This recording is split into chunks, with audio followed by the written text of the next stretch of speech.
जय हिंद दोस्तों। आपके अपने YouTube चैनल शिक्षा से रोज़गार में स्वागत है।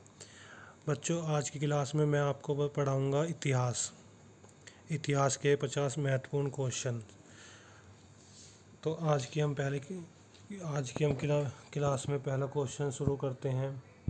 पहला क्वेश्चन है, प्रागैतिहासिक काल के अंतर्गत किन संस्कृतियों को रखा जाता है। प्रागैतिहासिक काल के अंतर्गत किन संस्कृतियों को रखा जाता है, बच्चों? इसका आंसर है ऑप्शन नंबर 3, पाषाण। आंसर है इसका ऑप्शन नंबर 3। ठीक है बच्चों, नेक्स्ट क्वेश्चन।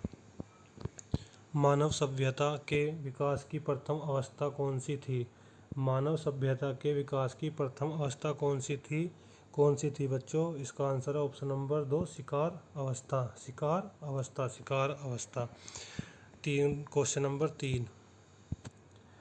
प्रागैतिहासिक काल के उपकरण एवं हथियार किससे बनाए जाते थे? प्रागैतिहासिक काल के उपकरण एवं हथियार किससे बनाए जाते थे बच्चों? इसका आंसर है तीसरे का ऑप्शन नंबर डी, पत्थर से। किससे? पत्थर से। प्राचीन मानव के सर्वप्रथम किस पशु को पालतू बनाया? प्राचीन मानव ने सर्वप्रथम किस पशु को पालतू बनाया? किसको बनाया पालतू? इसका आंसर है बच्चों ऑप्शन नंबर बी, कुत्ते को। किसको बनाया? कुत्ते को। सबसे पहले प्राचीन मानवों ने कुत्ते को अपना पालतू पशु बनाया। ठीक है बच्चों। पांचवा क्वेश्चन है, मानव ने आग का प्रयोग सर्वप्रथम किस युग में किया? मानव ने सबसे पहले आग का प्रयोग किस युग में किया बच्चों? इसका आंसर है ऑप्शन नंबर 1, नवपाषाण युग में। ऑप्शन नंबर 1, नवपाषाण युग में। ठीक है बच्चों। क्वेश्चन नंबर 6, मानव ने कृषि कार्य किस युग में आरंभ किया? मानव ने कृषि कार्य किस युग में आरंभ किया बच्चों? इसका आंसर ऑप्शन नंबर 3, नवपाषाण युग में। क्वेश्चन नंबर 7, मानव द्वारा सर्वप्रथम किस धातु का प्रयोग किया गया? मानव द्वारा सर्वप्रथम किस धातु का प्रयोग किया गया? किस धातु का प्रयोग किया गया बच्चों? इसमें किया गया था तांबा। ऑप्शन नंबर बी, तांबे का। मानव ने सर्वप्रथम किस फसल का प्रयोग किया? मानव ने सर्वप्रथम किस फसल का प्रयोग किया? मानव ने सबसे पहली फसल जो थी वो कौन सी थी? किस फसल का प्रयोग किया? किसका किया बच्चों? ऑप्शन नंबर क्या है इसका? ए, जौ का। ऑप्शन नंबर ए, जौ।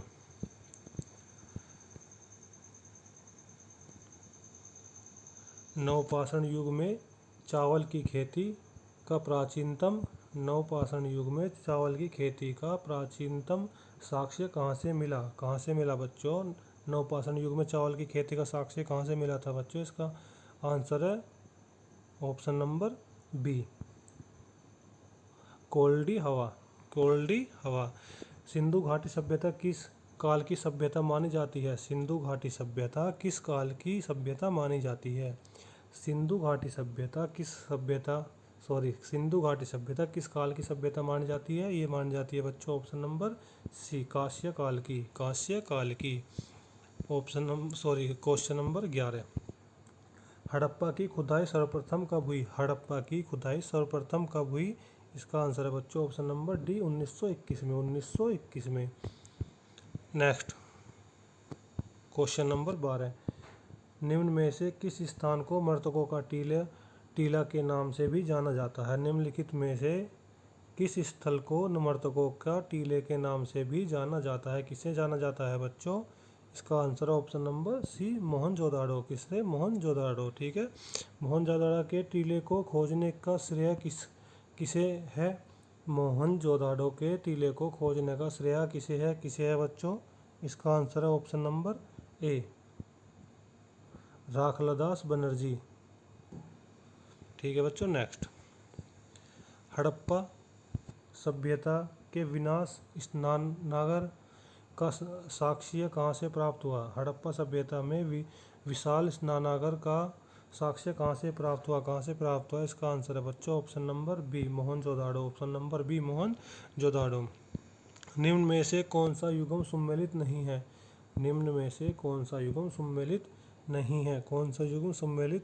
नहीं है? हड़प्पा रावी, ये भी सही है। मोहनजोदाड़ो सिंधु नदी में, ये भी सही है। कालीबंगन घाघर, ये भी सही है। तो लोथल जो है बच्चों ये सही नहीं है। लोथल सतजल ये गलत है। ठीक है। चलो नेक्स्ट, सिंधु घाटी। सिंधु घाटी सभ्यता में गोदीवाड़ा का साक्ष्य कहाँ से प्राप्त हुआ? सिंधु घाटी सभ्यता में गोदीवाड़ा का साक्ष्य कहाँ से प्राप्त हुआ? कहाँ से प्राप्त हुआ बच्चों? इसका आंसर है ऑप्शन नंबर बी, लोथल से। कहाँ से? लोथल से। Option number B, Lothal. निम्न में से किस धातु का प्रयोग हड़प्पा के लोगों ने नहीं किया? निम्न में से किस धातु का प्रयोग हड़प्पा के लोगों ने नहीं किया? हड़प्पा के लोगों ने किस धातु का प्रयोग नहीं किया? तो इसका आंसर है बच्चों ऑप्शन नंबर डी, लोहे का। हड़प्पा के लोगों ने नहीं किया किसका उपयोग? लोहे का। नेक्स्ट क्वेश्चन बच्चों, अगर आप लोगों को वीडियो अच्छी लग रही हो तो प्लीज़ वीडियो को लाइक करें, कमेंट करें एंड शेयर करें। चैनल को भी सब्सक्राइब कर लें और बेल आइकन भी ऑन कर लें। ठीक है बच्चों, चलो नेक्स्ट क्वेश्चन है क्वेश्चन नंबर 18। किस हड़प्पा सभ्यता स्थल में कांस्य नर्तकी की मूर्ति प्राप्त हुई? किस हड़प्पा सभ्यता स्थल से कांस्य नर्तकी की मूर्ति प्राप्त हुई? किससे हुई थी बच्चों? इसका आंसर है option number A, Mohenjodaro. Option number A, Mohenjodaro. प्राचीनतम सिक्कों को क्या कहा जाता था? प्राचीनतम सिक्कों को क्या कहा जाता है? प्राचीनतम जो सिक्के थे, प्राचीन सिक्के हैं, उनको क्या कहा जाता है? इसका आंसर है बच्चों ऑप्शन नंबर सी, आहत सिक्के। ऑप्शन नंबर सी, आहत सिक्के। हाथी गुम्फा अभिलेख का संबंध किस राजा से है? हाथी गुम्फा अभिलेख का संबंध किस राजा से है? इसका आंसर है बच्चों ऑप्शन नंबर बी, खारवेल से। Option number B, Kharavela. Next question, प्रयोग स्तंभ अभिलेख का संबंध किस राजा से है? प्रयोग स्तंभ अभिलेख का संबंध किस राजा से है? इसका आंसर है बच्चों ऑप्शन नंबर ए, समुद्रगुप्त से। Option number A, Samudragupta. सर्वप्रथम सिक्कों का लेख लिखने का कार्य किसने किया? सर्वप्रथम सिक्कों का लेख लिखने का कार्य किसने किया? तो इसका आंसर है बच्चों ऑप्शन नंबर सी, यवन शासकों ने। ऑप्शन नंबर सी, यवन शासकों ने। नेक्स्ट क्वेश्चन, गर्तावास के साक्ष्य कहाँ से मिलते हैं? गर्तावास के साक्ष्य कहाँ से मिलते हैं? गर्तावास के साक्ष्य कहाँ से मिलते हैं बच्चों? इसका आंसर है option number A, Burj home Kashmir. Burj home Kashmir, Burj home Kashmir. Question number 24, जुते हुए खेत के साक्ष्य कहाँ से मिलते हैं? जुते हुए खेत के साक्ष्य कहाँ से मिलते हैं? कहाँ से मिलते हैं बच्चों जुते हुए खेत के साक्ष्य? इसका आंसर है option number B, Kalibangan. Kalibangan से। जिस काल का कोई लिखित विवरण प्राप्त नहीं होता उसे क्या कहते हैं? जिस काल का कोई लिखित विवरण नहीं होता उसे क्या कहते हैं? उसे क्या कहते हैं बच्चों? जिस काल का लिखित विवरण नहीं होता उसे कहते हैं बच्चों ऑप्शन नंबर डी, प्रागैतिहासिक काल। प्रागैतिहासिक काल, option number D. Question number 26, आर्य भारत में सबसे पहले कहाँ बसे? आर्य सबसे पहले भारत में कहाँ बसे? आर्य सबसे पहले भारत में कहाँ बसे? आर्य सबसे पहले भारत में सप्त सिंधु नदी, सिंधु प्रदेश में बसे। सप्त सिंधु प्रदेश में बसे। ऑप्शन नंबर ए, त्रिवेदिक काल का सर्वप्रथम महत्वपूर्ण देवता कौन था? त्रिवेदिक काल का सबसे महत्वपूर्ण देवता कौन था? कौन था बच्चों त्रिवेदिक काल का सबसे महत्वपूर्ण देवता कौन था? इंद्र। ऑप्शन नंबर सी, कौन था? Indra. Option number C. Next, Rigveda में निम्नलिखित नदियों में सर्वाधिक पवित्र नदी कौन सी थी? ऋग्वेद में उल्लेखित नदियों में सर्वाधिक पवित्र नदी कौन सी थी? कौन सी थी बच्चों सबसे अधिक पवित्र नदी कौन सी थी ऋग्वेद में? कौन सी थी बच्चों? इसका आंसर है option number B, Saraswati. Saraswati.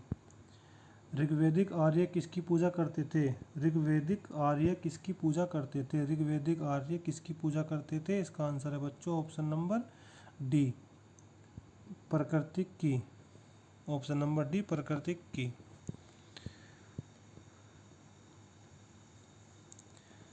Question number 30, Rigveda के 10वें मंडल में निम्न में से किसका उल्लेख पहली बार मिला?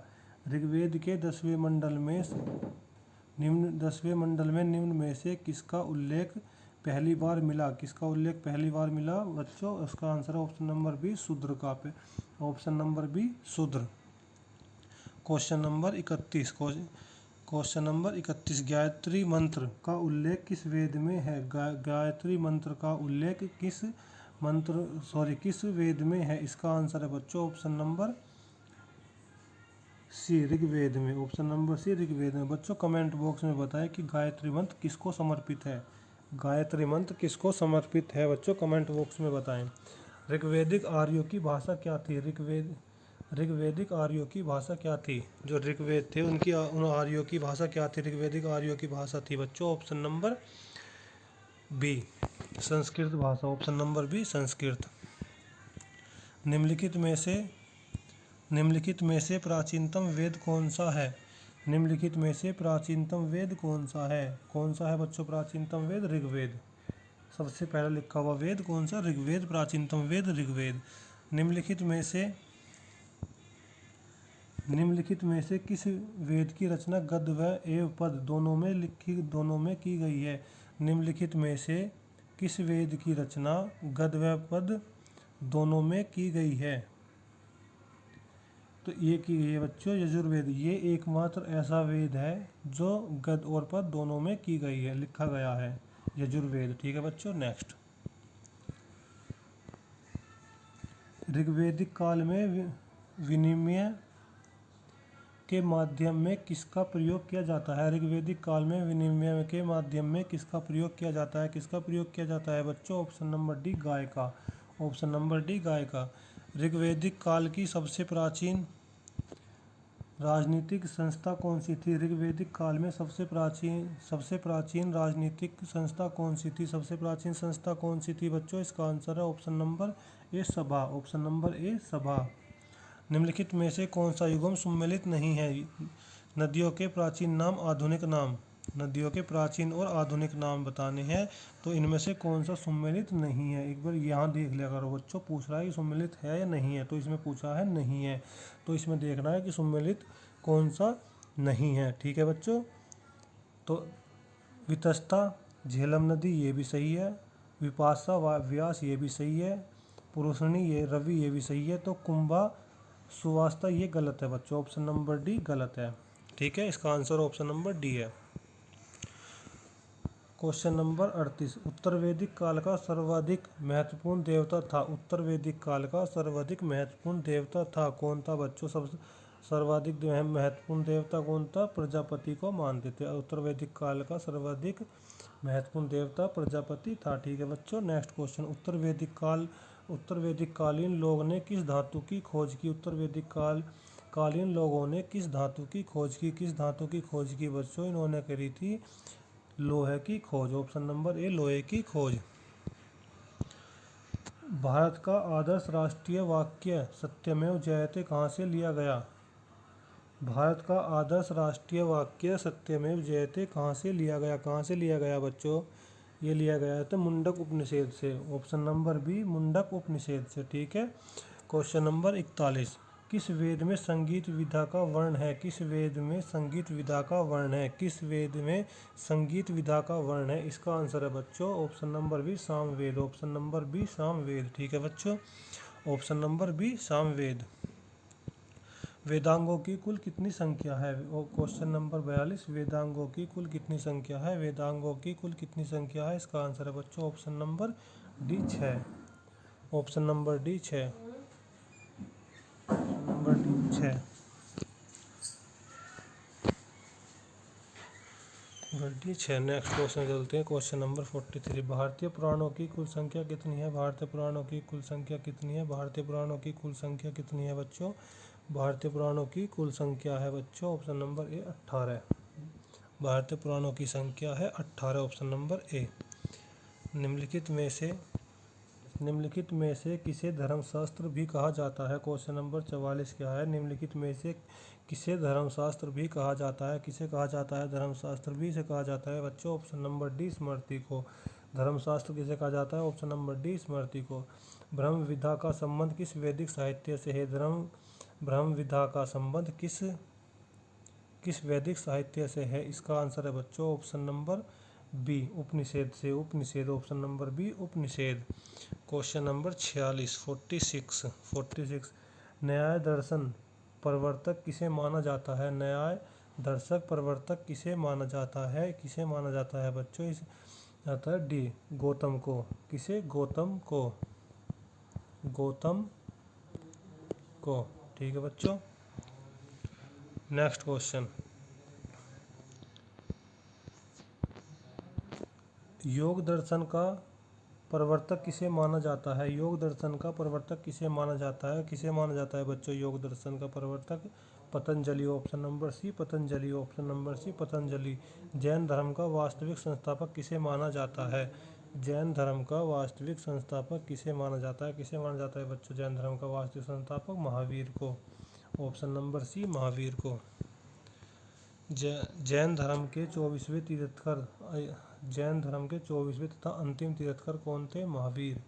जैन धर्म के अंतिम तथा 24वें तीर्थंकर कौन थे? महावीर। ठीक है बच्चों। नेक्स्ट 50वां, पार्श्वनाथ द्वारा प्रतिपादित चार, सॉरी बच्चों इसमें क्वेश्चन में साफ नहीं चमक रहा, एक सेकंड रुको, मैं अभी पूरा क्वेश्चन बताता हूँ क्या है।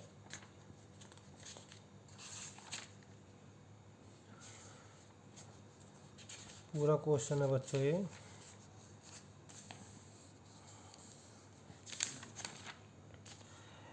पार्श्वनाथ द्वारा प्रतिपादित चार महाव्रतों में महावीर स्वामी ने कौन सा पांचवा व्रत जोड़ा? क्या था इसमें? पार्श्वनाथ द्वारा प्रतिपादित चार महाव्रतों में महावीर ने कौन सा पांचवा व्रत जोड़ा? कौन सा पांचवा व्रत जोड़ा बच्चों? इसका आंसर है, कौन सा पांचवा व्रत जोड़ा बच्चों इसमें? इसका आंसर है